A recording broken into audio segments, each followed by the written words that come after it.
Listen to This is inspired by my second book of that title, and in particular, an essay that I wrote for the volume titled Chacona Lamento Walking Blues, Bass Lines of Music History. And essentially I try to retell 1,000 years of music history through a couple of recurring motifs. One of these is the Chacona, a dance that appeared in Spanish-speaking countries at the end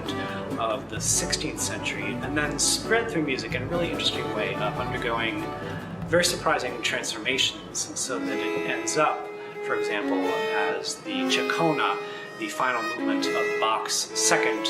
partita for solo violin, a very dark and intense and seemingly not very dance-like piece in which you can still hear that chaconne motif that goes on right up until the present. The other motif is the lament, and I pick out a motif of 4 falling notes, sometimes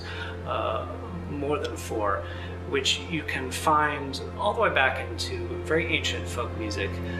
in music of medieval and Renaissance times, in the classical, romantic periods, and again right up to the present, including songs by Led Zeppelin, among other bands. So it's a very wide-ranging story, and I'm looking for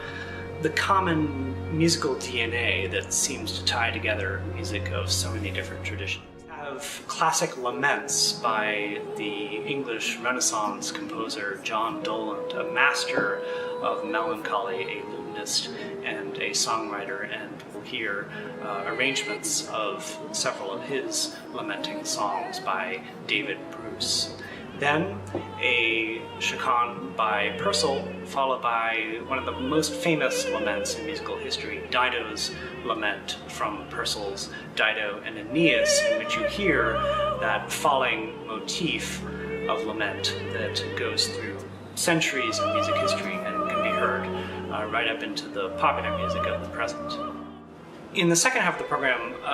we follow in a wider way this idea of recurring motifs, repeating patterns, and the motif of lament. John Adams' Shaker Loops is a piece based on tiny repeating cells that join together into a structure of great breadth and expressive power.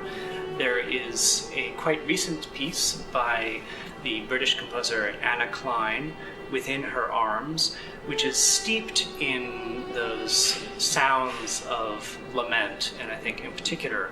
the Renaissance music of John Doland and others, a very moving memorial that the composer wrote for her mother. It's followed by Samuel Barber's Adagio for Strings, another iconic piece of lament which has become almost official mourning music in American culture. It was played after the death of Franklin Delano Roosevelt and again after the assassination of John F. Kennedy. At the end, the dance comes back in the form of a chaconne by Rameau, leaving us on a more positive note at the end of the evening.